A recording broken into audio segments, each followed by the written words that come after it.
Disclaimer, I was not the hugest fan of The Rings of Power Season 1, but I like Lord of the Rings and the Tolkien books, and I will cover Season 2 on this channel again, though I know the show is not really a faithful adaptation of what Tolkien actually wrote, so here's my summary. It might include traces of sarcasm. The show takes place in Middle-earth during the Second Age, an age or 3,000 to 5,000 years before Lord of the Rings, and starts with a prologue about the First Age. The prologue impressively shows that Amazon actually does not have the rights to what Tolkien wrote about the First Age, so everything is very vague and mostly irrelevant for the season. So forget about it, except that Galadriel had a brother named Finrod, actually she has 3 brothers in the books, and he was killed by Sauron in the books by a werewolf of Sauron.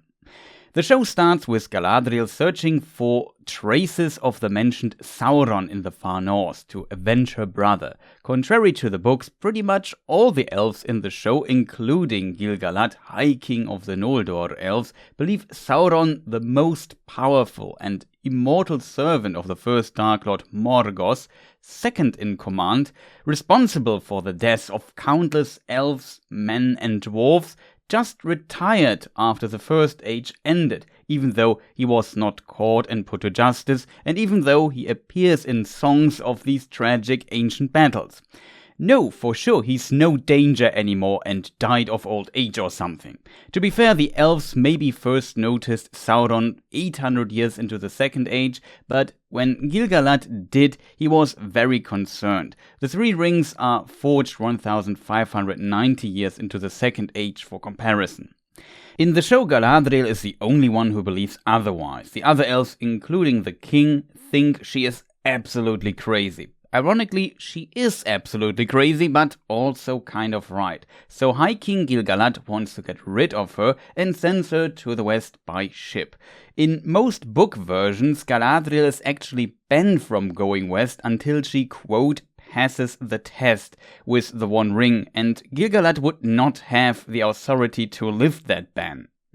Does not matter, the show has no place for Galadriel anyway for now, though in the books she founds Eregion with her husband Celeborn and Celebrimbor and lives there with her family, including a 1,300-year-old daughter when the 3 rings are forged, but the daughter is not in the show yet. The writers have to give Galadriel something to do, which is mostly summarized by moving her around a lot. So she, one of the wisest of the elves, is put on a ship to the west, sees the west continent Aman, remembers some stupid line her brother said to her millennia ago, and jumps off the ship to swim back those over 2,000 miles.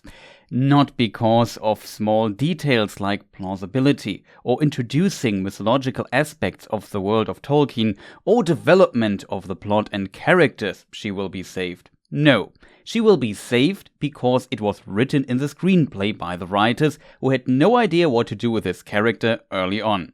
And how is she saved? By letting a raft appear in the middle of the ocean. I assume they bought this massive water tank for filming and they are gonna use it if we like it or not. On the raft, she meets a new main character called Halbrand. What a lucky incident. Now 2 main characters on hold. They are also attacked by a sea monster to get conveniently rid of all the unimportant characters on the raft as well. Halbrand even saves Galadriel from drowning. Meanwhile, Elrond is sent to Eregion to help Celebrimbor, Lord of Eregion. Later, Galadriel and Halbrand are found by a ship on which Elendil, father of Isildur, is captain, and brought to the island nation of Numenor. There we learn a bit about the Numenorian culture and main characters, and get our first book reader hints that Halbrand is Sauron.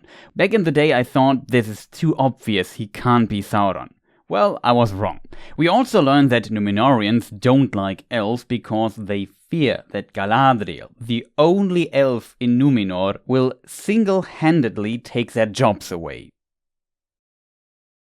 Here Galadriel also finds out that the Sauron symbol she found in that old ice fortress of Sauron depicts a place, the Southlands. Now all she needs to do is convince Queen Miriel to give her an army and sail to the Southlands to check for Sauron and his evil orc creatures, to take revenge. in which she somehow succeeds, and they also think that Halbrand is the rightful king of the Southlands. They also use a palantir to see a vision of the future, which shows the destruction of Numenor, though Tolkien specifically stated that a seeing stone can only see at most the past. But as an old saying goes, plot device is gonna plot device. Meanwhile, in the Southlands, a village consisting of 4 to 6 houses guarded by about 4 Sylvan elves has trouble with orcs. Of these elves, one is named Arondir. And despite elves having really good eyes, I mean really good eyes, they don't see this massive 130 to 200 miles long trench some orcs with men slaves secretly dig for an old elf dude named Adar. Don't ask me what they did with these 4.5 to 7 million tons of earth they had to secretly move for this. Maybe they threw it into the lava pit of the volcano or something.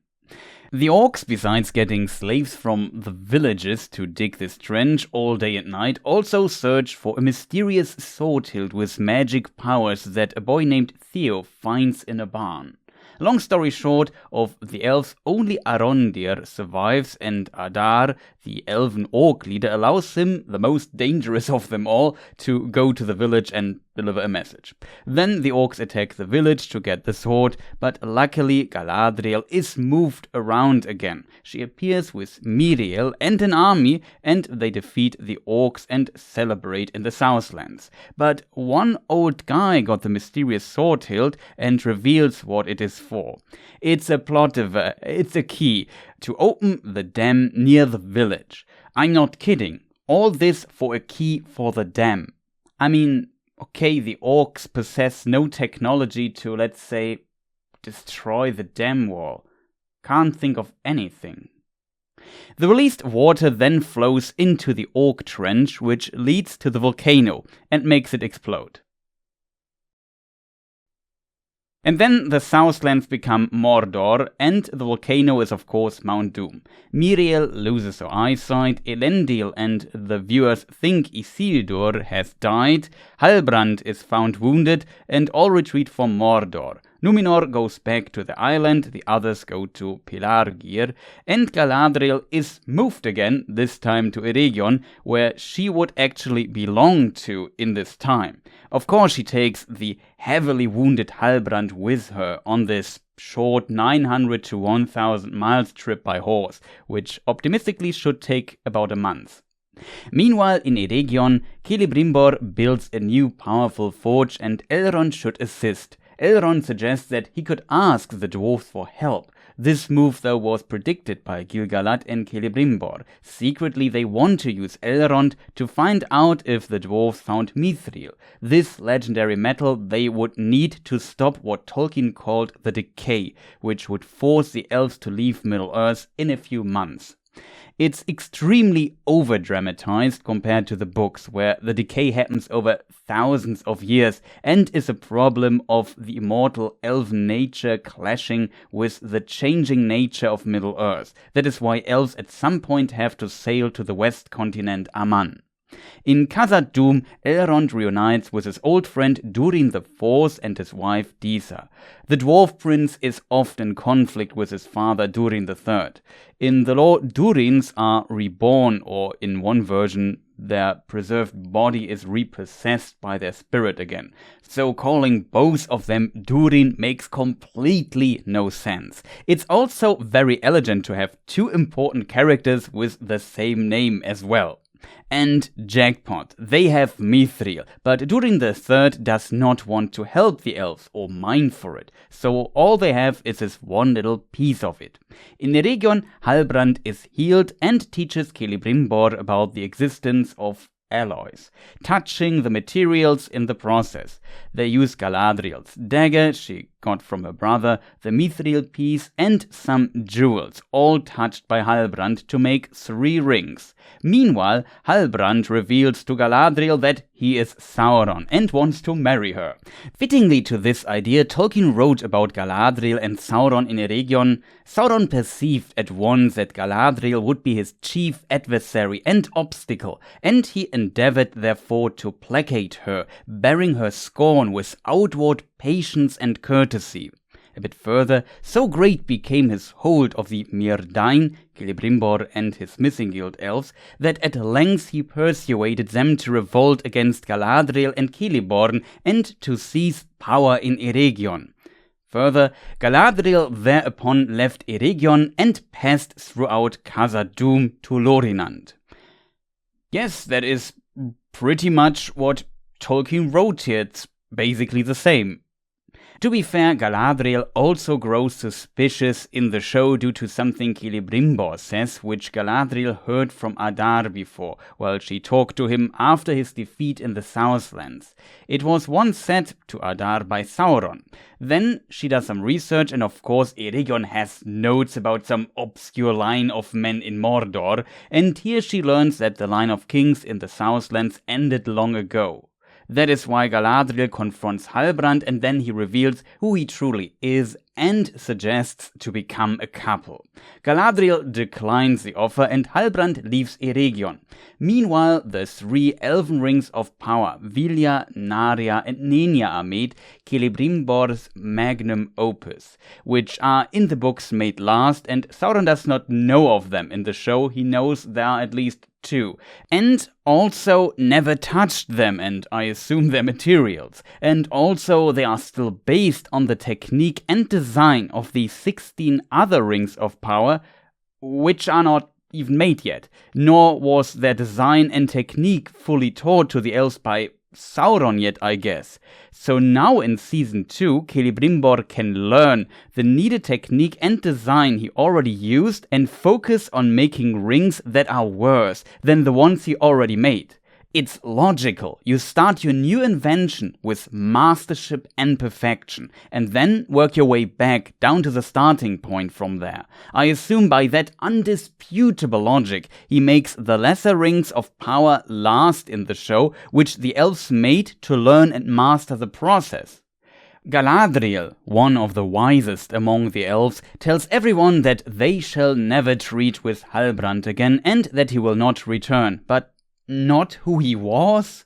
But Elrond finds a scroll that shows that Halbrand can't be the king of the Southlands because that line ended long ago, so he is suspicious.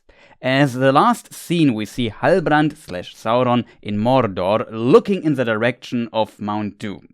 And that was the last scene of the last episode of Season 1. And if you think writing this sarcastic script was difficult, no, it writes itself. I like the actors, I like how the show looks for the most part, I like some details they include, how the orcs look, the costumes and so on, but some of the writing and the plot is just mind-boggling, even outside of changes to what Tolkien wrote. But I can imagine things get better in Season 2 and we will find out in a few hours. Thank you for watching. There will be book-focused coverage on this channel here, maybe even some on my German channel for the German-speaking audience. Maybe check it out. Don't forget to like, comment and subscribe. See you next time. Goodbye.